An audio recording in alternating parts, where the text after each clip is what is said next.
رب اشرح لي صدري ويسر لي أمري واحلل عقدة من لساني يفقه قولي اللهم ثبتنا عند الموت بلا إله إلا الله اللهم اجعلنا من الذين آمنوا وعملوا الصالحات وتواصوا بالحق وتواصوا بالصبر آمين يا رب العالمين. The intention of today's khutbah is to actually share with you part of just one ayah that belongs to Surah Al-Hadid. But in order to share some lessons from this ayah with you, I'd like to give you some context. This ayah belongs to the very middle of Surah Al-Hadid, and in the very middle of Surah Al-Hadid, Allah paints a scene of Judgment Day. Judgment Day is something that Allah talks about in many places in the Quran, and usually when He talks about it, He talks about people that are heading towards Jannah, the believers, and people that are heading towards the hellfire, the disbelievers. But this passage in particular is unique because Allah, instead of comparing believers to disbelievers, He compares believers to hypocrites. Allahumma la taj'alna minhum, may Allah not make us from them.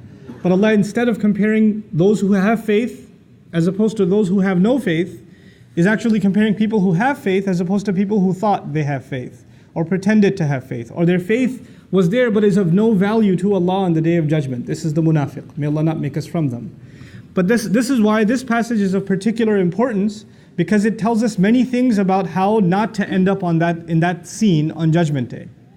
To summarize what's going on in this passage, Allah Azza wa Jalla says that on the Day of Judgment, believers, when they stand, the Prophet ﷺ will be able to see them. يَوْمَ تَرَى, meaning Ishara ila Rasul sallallahu alaihi wasallam. The Messenger can see the entire ummah, al-mu'minina wal-mu'minat, believing men and women, يَسْعَى نُورُهُمْ بَيْنَ أَيْدِيهِمْ وَبِأَيْمَانِهِمْ. Their light is going to be coming out from right in front of them and from their right. What that means is, we have light coming from our hearts, from our chests, and we have lights coming out of our hands. Why is that important? Because your Iman and my Iman, if it's sincere, if my faith is sincere to Allah, and my belief was strong, it actually turns into light on Judgment Day. And that faith made me act in a certain way. Those actions that I took turn into light on Judgment Day, the actions of my hand. So you have two torches on Judgment Day. The Day of Judgment is dark. It's this long walk to Jannah. And you're going to need light to get there. Some people are going to have exhaustive light. Their light is so stretched that the Prophet ﷺ would describe that it could go from one city to another. It's that big of a light. Other people have such weak light, they still have it, but it's so weak they can barely see the next step that they're taking. So there are people with different capacities of light, and they are now making their way, and Allah is congratulating them because they at least have light, as opposed to people who have no light. They don't have any chance of getting to Jannah. They can't see a path. And so Allah says, Bushrakumul yawm jannatun tajri min tahtiha al-anhar khalidina fiha. Congratulations to all of you of gardens at the bottoms of which rivers are flowing. It's right ahead of you. Keep walking, keep going, keep going. But then in the next ayah, Allah describes a group of people that also get up on Judgment Day, and they notice they have no light and they're in the middle of the dark. And they see far ahead, and they see, if you can imagine this scene, there's complete pitch black darkness, and there's a group of people that seem to have some torches with them. You don't even see them, you just see some lights flickering. So you realize, I better catch up with them, because those lights are getting dimmer. So these hypocrites wake up in this dark scene on Judgment Day, and they try to run and catch up to the believers, because they have no light of their own. They wake up and they're in shock that they have nothing that can aid them. So يَوْمَ يَقُولُ الْمُنَافِقُونَ وَالْمُنَافِقَاتِ لِلَّذِينَ آمَنُوا انظُرُونَا نَقْتَبِسْ مِن نُورِكُمْ. The day on which hypocritical men and women are going to say to those who've believed, wait for us, hold on, look back towards us. We could get some of your light. نَقْتَبِسْ مِن نُورِكُمْ. Iqtibas literally means, in old days you had these torches with fires on top, and you can take your wood and you can kind of light up your own torch. So they figure we can go borrow some of your light. It won't take anything away from yours. Hold on a second, help us out here. And then a voice is heard, قِيلَ إِرْجِعُوا وَرَاءَكُمْ. Go back behind yourselves, go turn back. فَالْتَمِسُوا نُورًا. Find some light. We're not going to help. The Day of Judgment is the day on which a mother doesn't care about her child. The day on which, father and son and brother and sister, this is all these relationships, تَقَطَّعَتْ بِهِمُ الْأَسْبَابِ. All relationships are cut. So who's going to care about who? I just need to get to my Jannah, mind your own business. I'm not even turning back. Go back and find some light yourself. And the idea of going back actually is sarcasm also. Go back to this world. Because on Judgment Day, if you don't come on Judgment Day with light, you can't get any. The only way to gain that light was in this world. فَالْتَمِسُوا نُورًا. So now they still try to catch up, because they don't want to hear it, right? So they're still trying to catch up. And as they get closer and closer to the believers, فَضُرِبَ بَيْنَهُمْ بِسُورٍ لَهُ بَابٍ. a massive, gigantic wall is dropped between them, which happens to have a door. And the door, inshallah, maybe some other time we'll talk about. But Allah says a massive, giant wall is dropped between these two groups. So even if they were going to try to catch up, now they can't. As the wall is dropped, Allah says, بَاطِنُهُ فِيهِ الرَّحْمَةِ, the side they can no longer see, the hidden side of it, that's got mercy and love and care in it. وَظَاهِرُهُ مِنْ قِبَلِهِ الْعَذَابِ, and right behind it, approaching them is punishment. So not only were they in the dark, now there's a massive wall, you got nowhere to go, and when you look back, there's punishment coming at you. They're about to be crushed. So these hypocrites, may Allah not make us from them, become desperate. So they call out, and they say, أَلَمْ نَكُمْ مَعَكُمْ, didn't we used to be with you? Weren't we with you? So they're asking for the people of the other side. Apparently the door can be opened from the other side. Open up, guys, come on, we used to be with you. And so a desperate call is made. This is important before we go any further. This is actually the reason I chose these ayat for today's khutbah. This wording, أَلَمْ نَكُمْ مَعَكُمْ, weren't we with you?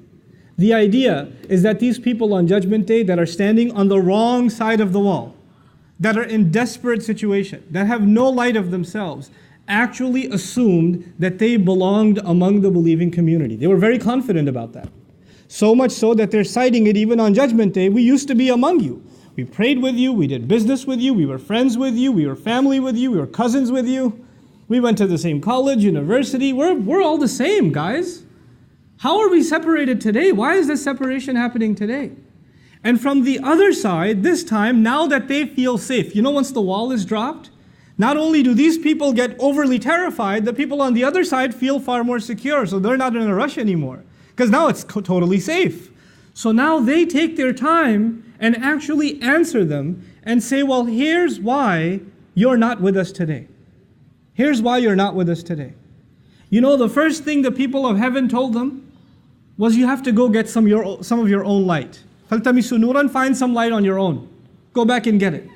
Apparently you don't have any light.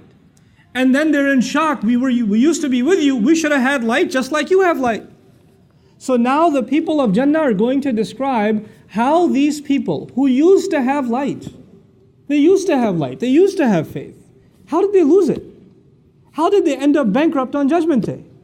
And this ayah is particularly profound because then it will give us an insight into how does someone lose their Iman. How does someone end up taking the most priceless treasure that they can have in this life, our faith, and end up squandering it and losing it. It doesn't happen overnight. You don't just lose your Iman. It's a process. And that process has been described in these timeless words. Bala, of course you used to be with us. وَلَكِنَّكُمْ فَتَنْتُمْ أَنفُسَكُمْ. However, you put yourselves, I'll do a rough translation first and I'll explain. Number one, you put yourselves in fitna, you put yourselves in trial. Fatana in Arabic actually means to put something to the test. Fatana is also used when you test the purity of gold and you melt it and impurities come out. Gold doesn't go through an easy test, it goes through a painful burning test. The idea of fatantum anfusakum, there are many lessons associated with it. For the purposes of this khutbah, I'll highlight one of them. You kept putting yourselves in situations where your faith gets tested. Try to understand what that means. You kept putting yourself in environments where you knew it was bad for you, but you said, no, I can handle it. I got this. You kept surrounding yourselves with friends that would do bad things, say bad things, see bad things, go to bad places, but you said, I'm not like them, I'm just trying to help them. And you kept going back into those environments. You kept getting into gatherings and places and situations. You kept putting yourselves in those places, assuming that it will not have any effect on you. It'll affect everyone else, but it won't affect you. The first step wasn't that these people just became disbelievers. It was actually bad company. They put themselves in questionable circumstances. And they assume that it's not going to have an effect. When you are, I'll give you a silly example, but it'll get the point across. If people do a lot of cooking at home, especially if you're a Desi household, you do a lot of cooking at home, the home smells like a lot of masala. But if you live there, you don't smell it. When somebody else walks in, especially if an Arab walks into your house, They feel like they're in some contaminated zone. It hits them really hard. But a couple of hours later, they're like, oh, it's just oxygen now. You understand? When you first put yourself in a bad environment, you might feel it. You might feel, this isn't good. This is going to mess me up. I don't think I should be here. Your heart will feel uncomfortable. But if you keep putting yourself in that situation over and over and over and over again, guess what? It doesn't bother you anymore. Somebody who smells, stands next to a smoker for the first time is coughing and their eyes are burning. But if they start smoking themselves a year later, that just becomes their oxygen. They can't even breathe normally without smoking. It changes them altogether. The first problem was you surrounded yourselves in a bad environment. فَتَنْتُمْ أَنفُسَكُمْ. What was the second problem? The second problem was وَتَرَبَّصْتُمْ. You kept procrastinating. Now what does that mean? That means you realized it's bad, and you also realized in your own conscience, I should change, but you told yourself, I'll change pretty soon, inshallah. I'm going to change. I know I have to change. I know this is bad. Just one more week, and I'm going to be a different person. Man, just this semester, I got these messed up friends right now, and I can't really make them upset, so I'm going to keep hanging out with them. But next semester, I'm totally doing a different schedule. I'm not going to be around these guys anymore. But let me just write out this semester. Just this one more month, I'm doing this. Just this one more weekend. Just this one or two more party. Just one or two more drinks. That you keep telling yourself just a little bit more, little bit more, little bit more. And then people tell, my favorite one, Ramadan is right around the corner. It's just 10 more months, 11 more months, Once Ramadan comes, man, I'll be totally different. And I plan to go to Hajj. Once I go to Hajj, you watch, I'm going to be a different person. But until then, just make dua for me. Tarabbastum. You didn't want to make a change today, right now. You assumed, not only are you putting yourselves in a bad environment, you're not ready to make a transformation right now. It's too much for you to be asked. You'd rather just stick it out. You'd rather just enjoy a little bit more. This is what tarabbastum. But you know what? And you assumed, by the way, this also has an assumption. The first assumption was it doesn't affect you.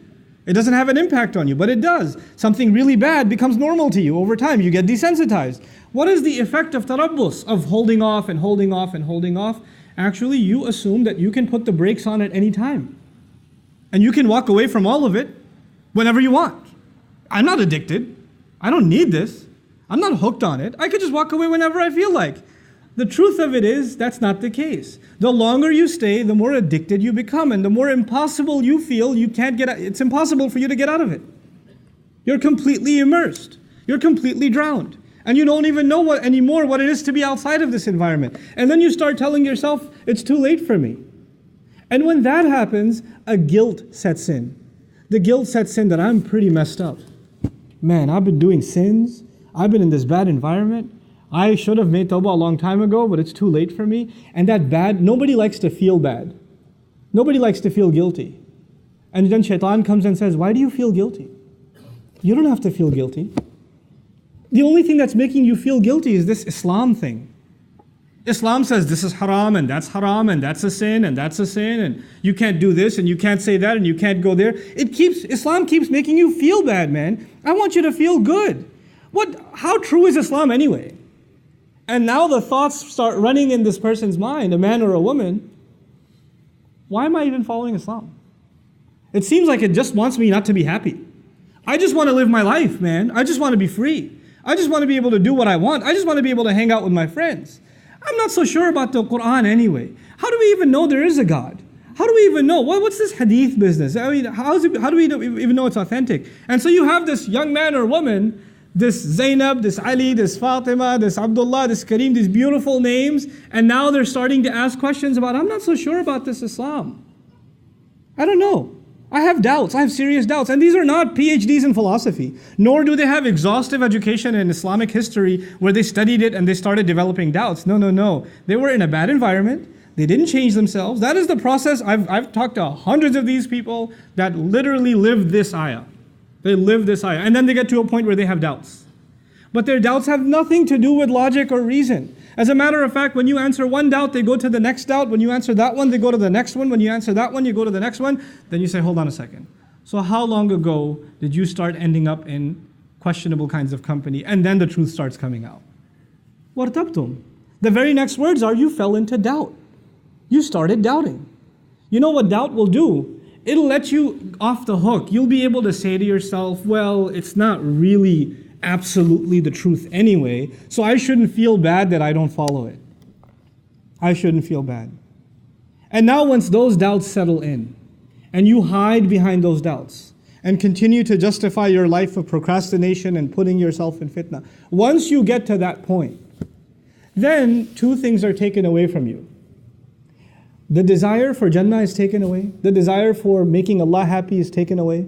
The desire to have that light that will make you run and get to that destination, you don't even have that in this world. The person who desires to seek that success with Allah, Allah will give them that in this world. But that desire is gone now.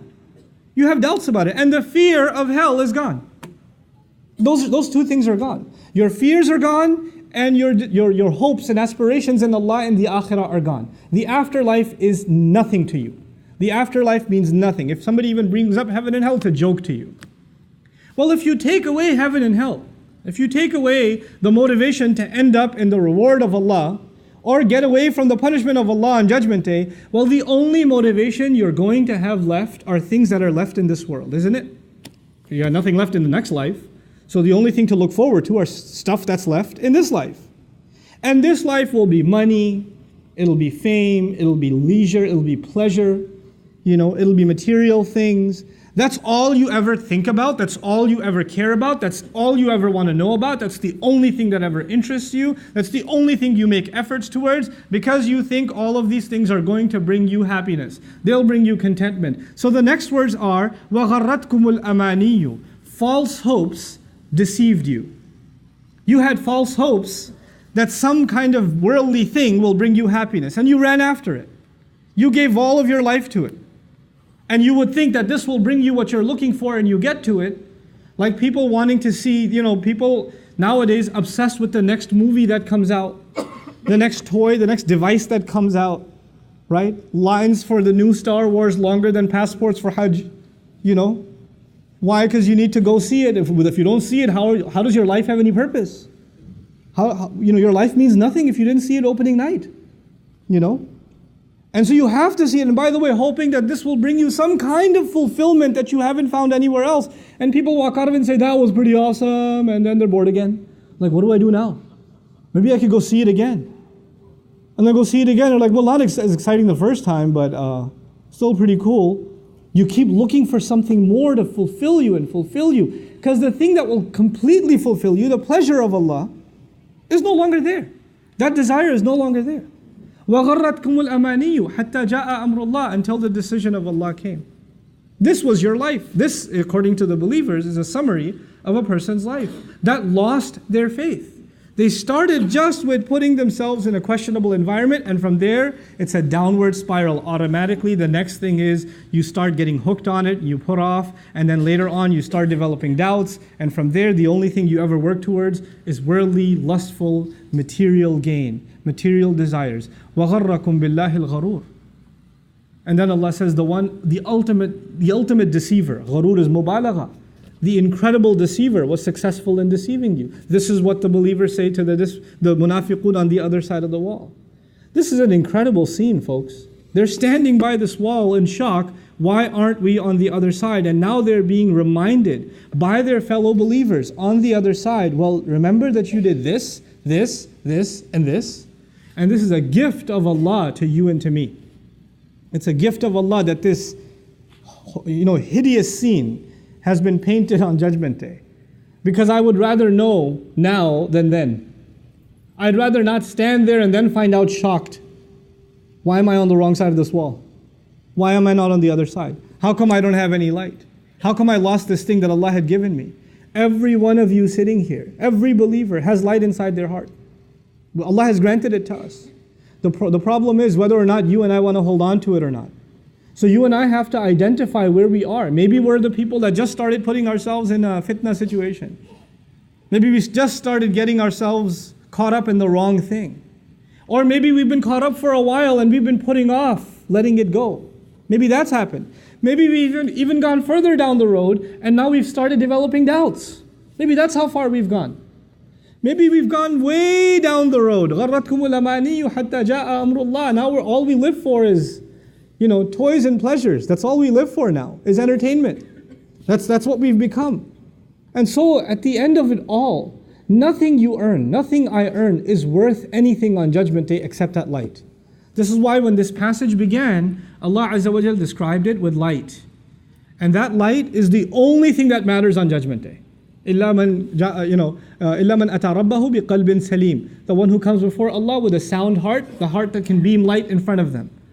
Anything else that you and I have, that we have now, is worthless.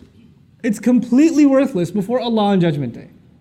You can enjoy it for now, but if you get caught up in it and it takes up the space in your heart, then you have no room left for light in your heart. You just don't have room left. Which is why the last ayah of this passage is فَالْيَوْمَ لَا يُؤْخَذُ مِنْكُمْ فِدْيَةٌ وَلَا مِنَ الَّذِينَ كَفَرُوا مَأْوَاكُمُ النَّارُ هِيَ مَوْلَاكُمْ وَبِئْسَ الْمَصِيرُ. And today, there's not going to be any compensation, any ransom acceptable from you. Don't try to pawn it for anything else. There is no access into those doors. There's no getting through this door with any kind of penalty or payment. You can't get through. Not from you and not from those who've disbelieved. The scary part of this ayah is لَا يُخَذُ مِنْكُمْ فِدْيَةٌ وَلَا مِنَ الَّذِينَ كَفَرُوا. You are now in the same position as those who disbelieved. You ended up being in the same position as those who disbelieved. I'm not going to take any ransom from you, and I'm not going to take any ransom from them. All of you, your place is fire. وَبِئْسَ الْمَصِيرُ. What a terrible place to be that is. And so at the end of it all, after painting this scene, Allah concludes. And I'll conclude with this ayah as well. How is it that we can continue to preserve our light and continue to remind ourselves not to put ourselves in that downward spiral? And whatever little light we have, how can we make it stronger and stronger and stronger? Allah Azza wa Jal Himself says, أَلَمْ يَأْنِ لِلَّذِينَ آمَنُوا أَن تَخْشَعَ قُلُوبُهُمْ لِذِكْرِ اللَّهِ. Isn't it yet time that believers' hearts should become, their hearts should become filled with awe, with the remembrance of Allah? Truly remembering Allah will bring awe into the hearts. And the more your hearts remember Allah, because Allah Himself is Nuru Samawati wal Ard, Allah is the light of the skies and the earth. The more Allah is in your heart, the more light is inside your heart. You understand? So He says, remember Allah. And then He says, how do you remember Allah? This is called Ataf Bayan in Arabic. وَمَا نَزَلَ مِنَ الْحَقِّ. And they should be filled with awe because of what came down from the truth. Because of the revelation, because of the Quran. Ponder over the Quran, remember Allah through the Quran. Weep when you recite the ayat of Quran. Think about what they mean to you, the gift that Allah has given you, because not only is Allah the light of the skies and the earth, the Quran itself is also described as light in the Quran. فَآمِنُوا بِاللَّهِ وَرَسُولِهِ وَالنُّورِ الَّذِي أَنزَلْنَا. Believe in Allah and His Messenger and the light that we sent down. Quran itself is called light. Quran itself is called light. And so the amount of time you spend with the Book of Allah, for your own personal benefit, when you sit and recite it and ponder over it, and you think about what Allah, your Master, is saying to you, that is going to fill your heart with light. And there's no more, greater a treasure in your life than that light. And you won't realize the price of it, I won't realize the price of it, until we stand on that day when everything around us is dark, and the only light is the light coming out of my chest, and the only light coming out of my hands. That's when we'll realize. وَلَا يَكُونُوا كَالَّذِينَ أُوتُوا الْكِتَابَ مِنْ قَبْلِ فَطَالَ عَلَيْهِمُ الْأَمَدُ فَقَسَتْ قُلُوبُهُمْ وَكَثِيرٌ مِّنْهُمْ فَاسِقُونَ. They shouldn't become like people who came a long time before them, who were given the book a long time before them. And a long period passed, and their hearts became hard. They had the book, but they didn't value it. It's possible, Allah says, that a nation will have a book. They will have the book of Allah. There were nations before us who had a book too. They had Tawrat, they had Injil. They had Suhuf Ibrahim and Musa. They had. But they didn't benefit from them. لَمْ يَنْتَفِعُوا مِنْهَا. They didn't benefit from those books. They didn't use those books to fill their hearts with light. Maybe they used those books for the wrong reasons. Maybe they reduced those books to just ceremonial occasions. They just enjoyed reciting it sometime every once in a while. That's all it became to them. Or maybe at some wedding gathering they can play some Quran, and that's all Quran became. But Quran was not there to soften their hearts anymore. And this is the tragedy of history. People did not benefit from the word of Allah that came to soften hearts, preparing humanity for standing before Allah on Judgment Day. That's our responsibility now. That's on you and that's on me. This is why وَلَا يَكُونُ كَالَّذِينَ أُوتُوا الْكِتَابَ مِنْ قَبْلِ فَطَالَ عَلَيْهِمُ الْأَمَدُ فَقَسَتْ قُلُوبُهُم. So their hearts became hard. Their hearts became hard. When the heart becomes hard, there's no light inside left. It's not going to give you anything on judgment. وَكَثِيرٌ مِّنْهُمْ فَاسِقُونَ.